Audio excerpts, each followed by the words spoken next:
friends, it's Dominique, the Nourishing Mystic, and today I wanted to talk about making sure that we are thinking about sustainability when it comes to our practice of herbalism. And really, sustainability, it's kind of a catch-all phrase, but of course I mean considering our impact to the earth when we're sourcing our medicines. So making sure that we're aware of the impact that buying herbs has on the earth. And a really great resource I like to reference, which I will link in the description below, is the United Plant Savers. So they have come up with an incredibly helpful list of at-risk plants, which can kind of show the impact that some herbalism and some foraging has had on plant populations and the environment. And I feel like this topic is going to just become more and more important as the years go by. Like, it's already important and it's going to continue to become more important because there is a resurgence of interest in herbalism. Herbalism is having a huge boom right now, and it's a wonderful thing to see. It's great to see people really get invested in their health and connect with the plants and get this interest going. And for herbalism to become more popular, I think is a net positive, but we have to recognize the sustainability concerns that this can have. So for example, if everyone goes out and wants echinacea, we have to consider the impact on echinacea and its habitat and the plant as an entire species, that there are only so many plants to go around. So as herbalism becomes more popular, we need to consider a lot of factors when we are making our medicines, when we are either growing herbs or buying them, and especially when we're foraging them out in the wild. We really need to be careful about how we impact the ecosystem and how we impact the survival of the herb for future generations. So, for example, we need to think about how long do the herbs take to grow. That's going to have a major impact. If it's a slow growing herb and so many people harvest it, that's going to make it more difficult for the herb to regrow. We have to think about, how does the herb spread and pollinate itself? Is it something where if someone forages and breaks up the roots, that allows the herb to actually propagate more and it's a good thing? Or is it a plant that is actually very difficult to spread, which again makes it more at risk? And I'll also post a link to where the United Plant Savers has a whole matrix of features to consider and all of the features that they consider when they're thinking about what makes a plant at risk. But typically it is the environment that the plant is in, how long it takes the plant to grow, and how the plant spreads, and also the use of the plant within its ecosystem. So is this plant a typical feeding source for the local animals, to the birds, to the insects, or did they also have a need and a use for this plant that we need to respect and consider the animals using the plant as well? So a good example would be ramps. So they did mention on the United Plant Savers that, digging up whole ramps, which is typical for a lot of wild harvesters, is a major disruptance to the soil. It disrupts the ecosystem and it allows invasive plants to become established.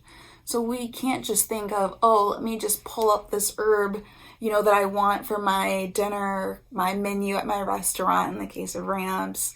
Let me just take this whole plant. We have to consider, how does that affect the soil? How does that affect the plants around it? How does that affect, the animals, the insects, the fungi, water systems. All the plant is tied into every aspect of the environment, and we need to consider that when we're harvesting and especially when we're foraging. So another example with ramps is that if an entire population is harvested, it could take 150 years for it to fully recover. So that's pretty intense when we start to think about how popular ramps have been and how they're a favorite of foragers, and so many just kind of stomp right in and pull up the whole thing as much and take as much as they can, take much more than they personally could use. That could damage an entire population for 150 years, which is really incredible. So as herbalists, we need to be aware of that.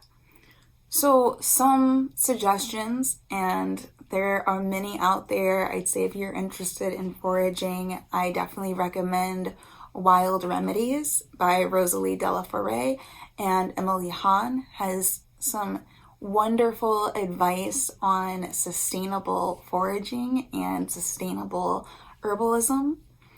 One of the best tips that I liked from that particular book was just to never pick the first plant that you see is a good guideline. So the first time you see an herb, let that herb be. Don't just pick the first one you see. You need to be sure that there are more herbs in the area. Maybe treat that herb as like the grandfather herb. And you might want to just observe. You might want to go to some place that you intend on foraging, find the herb and observe its habitat, even for an entire year before you decide to pick that plant. And then, of course, another suggestion is for us to grow our own herbs. So if there are herbs that you want to use for your medicine, see if it's possible to grow your own. Another option is, of course, choosing our local herbs and native herbs over more exotic herbs.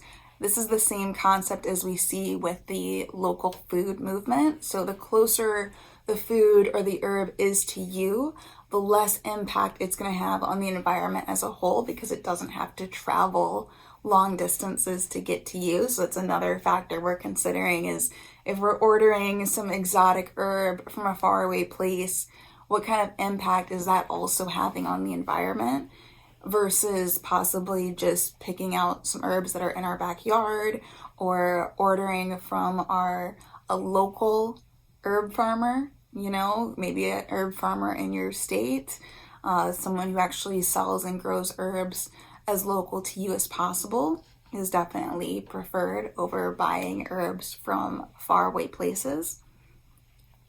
And there's a lot of situations where our weedy herbs, the herbs that we don't typically think of, like dandelion, burdock, garlic mustard, plantain, lamb's quarters, like there are a lot of weeds out there that are delicious, nutritious, great for health, have tons of medicinal properties, medicinal benefits. At one point you might find that, oh, hey, I'm thinking that I have to use this exotic herb for my particular needs, but actually your needs might be solved with dandelion instead. Maybe, maybe not, but it's a possibility, and I definitely think it's something worth looking into to see, okay, do I really need this exotic herb, or can I get what I need from a local herb or an herb that I can grow myself? And the nice thing about using weedy herbs, or herbs that tend to be more invasive, definitely any member of the mint family comes to mind. There's tons of mints. It grows like crazy. So mint, peppermint, lemon balm. I'd also put basil in this category. A lot of herbs in the mint family, they grow so prolifically that we can use tons of them without as much of a concern of them becoming at risk, because they are prolific, which is very helpful. And of course, being sure not to waste our herbs. So there is a tendency when you get into herbalism and you start buying herb books, you want to make your own apothecary and fill your shelves with 50 different herbs. And then a year goes by and you realize you really hadn't used all of those herbs. And maybe even 2 years or more goes by, you haven't used them, and they've already lost their potency. They're not very good. They might not hurt you, but a lot of their medicinal potency is gone, and they end up going to waste on your shelf. So I'd say that before you purchase a large amount of herbs, already have a few ideas in mind on how to use it. Maybe put it on a calendar, be sure that you use it, keep an eye on it, and be proactive in having a plan for that herb rather than buying them first and being like, oh crap, now how do I use them? Oh no, I got busy, I didn't really get around to it, and before you know it, they go bad. I will say, as someone who has bought herbs online, that typically if you're buying a leafy herb, let's say mullein, and it's maybe only sold in bulk, like it's sold by the pound, that is a huge quantity of herbs. So have a plan in mind for it. Like, I like to buy nettle by the pound because it is an invasive weedy plant, and I know that I will use an ounce of that herb per day. So 16 ounces in a pound, I know I can buy a pound and use it up quickly before it goes bad. But just kind of keep that in mind, that we don't want our herbs to go to waste, because we want to be sustainable and we want to pay attention to and consider that this is not just a consumable for me to use. That herb needed to grow in a location. It needed to grow for a long period of time. And again, for some herbs, they could be growing for multiple years before they're ready to harvest. This is especially true when we think about trees, when we think about getting incense like sandalwood. Sandalwood's on the at-risk list as well. So we kind of have to think about the time it takes to grow. Think about the soil that it has to grow in, especially if someone is gardening this herb themselves. They're putting in the compost there, they're putting in the time and the effort to grow the herb. We think about the people at the farms who need to harvest the herbs, all of their work, and especially if they're grown in a place that we don't have any visibility to. We don't know how those workers are treated. We don't know what the soil condition is like. We don't know, especially if it's a non-organic herb, were these sprayed with pesticides? How were they filtered? How were they processed? You might know that sometimes if you buy a random batch of herbs, like from a random seller on Amazon, you get it back, and then there's like bits of plastic and other debris mixed in with the herbs, that you don't want that. So we think about, and then we think about the journey of the herbs to our home, and we just want to be sure to be mindful of that, honor that experience, honor the life cycle of the herb, honor all the effort that it took to get the herb to your doorstep, and then make sure that we use the herb in that respect. And with this mindset, I think that we can have herbalism grow and blossom in popularity, and we can have so many more people get into herbalism as long as we're all together doing it in a sustainable way, in a regenerative way, being sure to grow it in our local, grow the herbs in our local communities as much as possible, and share the wealth. If you do have an abundance of herbs that you're not going to use, see if you can give them to someone else. See if you can set up herb trades, medicine trades that are local, to make sure that we're using our bounty and our abundance when we do have it. But hopefully some of these ideas are helpful to you. Hopefully they get you thinking in a different way about herbalism. And please, if this video inspired you, or if you have any other ideas about practicing herbalism in a sustainable and regenerative way, please comment in the comment section below.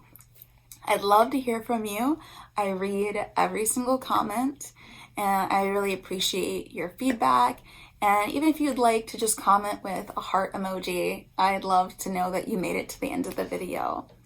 Thank you so much for your time, and blessed be.